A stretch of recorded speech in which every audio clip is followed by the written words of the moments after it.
Hello guys, welcome back to the channel. तो इस video में मैं आपके लिए प्रेडिक्शन लेकर आया हूँ 11th जुलाई आइल्स एग्ज़ाम की। सो अगर आपका भी एग्ज़ाम है उस दिन, देन मेक श्योर कि आप इस वीडियो को लास्ट तक ज़रूर देखिएगा।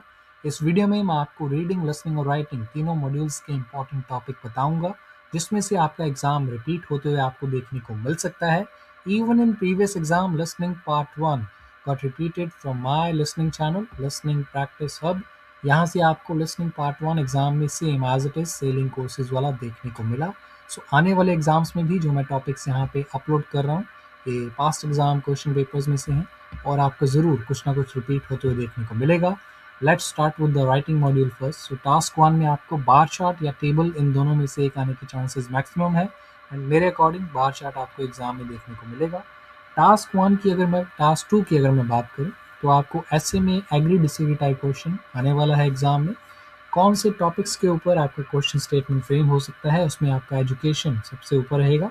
एजुकेशन में आपका एज ऑफ एजुकेशन है कि कितने साल से पढ़ाई शुरू करनी चाहिए, आप to what age they should study, या फिर आपका सब्जेक्ट्स के ऊपर हो सकता है, स्किल बेस्ड ट्रेनिंग या फिर आपके theoretical subjects. Second hot topic would be your work और जॉब के रिलेटेड, ठीक है। Money is the big factor या फिर job satisfaction, something like that. So यहाँ पे आपको मैं real past exam question statements दिखा रहा हूँ, इसमें से जो आपकी रिपीट हो सकती है। सो आप में इस यहाँ से आपका इंपॉर्टेंट है, there is a belief that young individuals must attend school full time up to 18 years old. ये आपका एक इंपॉर्टेंट है। Then only reason why people work hard is to earn money, ये वाला आपका रहेगा। उसके बाद अगर बात करें तो आपका ये वाला क्वेश्चन आपने ज़रूर करके जाना है। Some people believe that main purpose of schools turn children into good citizens, ये वाला। उसके बाद आपका ये वोकेशनल ट्रेनिंग वाला मोस्ट इम्पॉर्टेंट है।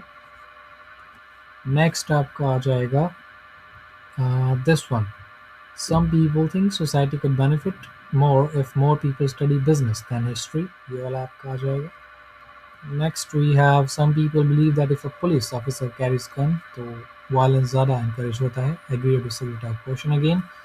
नेक्स्ट आपका ये वाला, स्किल्स सच एज कुकरी, ड्रेस मेकिंग, ये आपको घर पे ही सीखनी चाहिए, स्कूल में नहीं। सो ये वाला आपका क्वेश्चन स्टेटमेंट इम्पॉर्टेंट है। Next we have this one, individuals can do nothing to improve the environment, तो लार्ज कंपनीज एंड गवर्नमेंट ही कोई डिफरेंस डाल सकती हैं। Then we have writing task 1। So यहाँ पे मैंने कुछ आपको इम्पोर्टेंट टास्क 1 के स्टेटमेंट्स भी प्रोवाइड करे हैं, तो इनको आप प्रैक्टिस कर सकते हैं एग्ज़ाम में जाने से पहले। यहाँ पे इम्पोर्टेंट आपका आई थिंक ये वाला रहेगा, और bar chart shows the results of a survey, people in Europe and USA most important factor in success of a business. Then उसके बाद आपका this one, information about marriages in Australia 1962 2000। उसके बाद आपका आ जाएगा this one, information on children under 18 who learn musical instruments, ये वाला। Let's move on to the reading module, जो कि काफ़ी स्टूडेंट्स को मुश्किल लगती है। सो उसमें आपके पैसेज 1 सुपर इजी रहेगा, आपका true false not given and blanks type question आपके रहेंगे एग्जाम में पैसेज 1 के अंदर। पैसेज 2 के question type I would let you know कि which paragraph contains the following information आपका रहेगा, साथ में आपके match the sentences with the researcher name या साइंटिस्ट नेम, और आपकी 3 या 4 ब्लैंक्स रहेंगी। तो ये आपके नॉर्मल क्वेश्चन टाइप पैसेज 2 में जो आते हैं, ठीक है।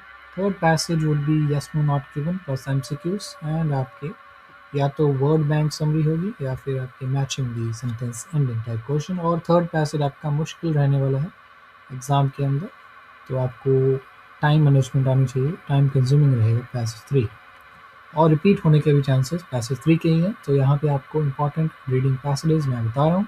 बैक टू वाइल्ड, क्रैनबेरी, ये पैसेज 1 है। एंड्रू कार्नेगी, ये भी पैसेज 1 है। Third passage, cities are good for you.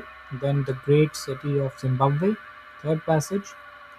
उसके बाद आपका जो रिपीट हो सकता है that would be this one, Charles happy and New Zealand, cost of brand loyalty, Charles Darwin, ये पैसेज आपने बिल्कुल करके जाना है, इसके आने के चांसेस मैक्सिमम है, चार्ल्स डार्विन। उसके बाद आपका आ जाएगा multitasking debate, Piraha people of Brazil, yeah, so these are the most important ones out of these that I have mentioned. आपको ये मिल जाएंगे passages online. In case you can't find it, then let me know. आपको मैं बता दूंगा कहाँ पे है. Listening module will be quite easy, but हाँ, अगर आपको मैप में दिक्कत आती है तो शायद आपको मुश्किल हो, बिकॉज पार्ट 2 में मैप प्लस एमसीक्यूज होंगे. Part 1 one word and number type questions आपको देखने को मिलेंगे एग्जाम में. ज़्यादा मुश्किल नहीं होगा, किसी क्लासेस के ऊपर हो सकता है या तो आपका कोई tourism related. Part 1. Part 4 classes, part 4 में आपका किसी इंस्ट्रूमेंट या आर्टिफैक्ट के ऊपर होगा या फिर एनिमल बर्ड स्पीशीज के हैबिटेट के ऊपर. ठीक है. These are the listening sections that are important for the next exam. इसमें part 1 जो important है, that is helping hands NGU. Then we have bicycle rental form.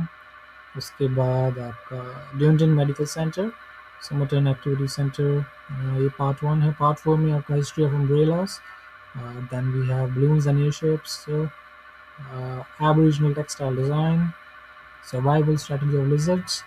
And आपका आ जाएगा ये वाला man made objects in space. So ये आपको सारे लिसनिंग पार्ट मिल जाएंगे इजीली. मैंने चैनल पे अपलोड कर रखे हैं, लिंक आपको डिस्क्रिप्शन में मिल जाएगा. सो ये जो डाली हैं एग्ज़ाम में आपको देखने को मिल सकती हैं.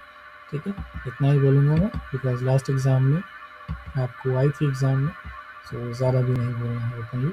सो लेट्स सी, एग्ज़ाम में आपको इन टॉपिक्स में से कुछ रिपीट होते हुए देखने को मिल सकता है. So if you have any query or any doubt, feel free to contact me. And please make sure कि आप सब्सक्राइब ज़रूर करें दोनों ही चैनल्स को, एंड वीडियोस को आप शेयर करें अपने दोस्तों के साथ. Thank you so much. Take care. Bye bye.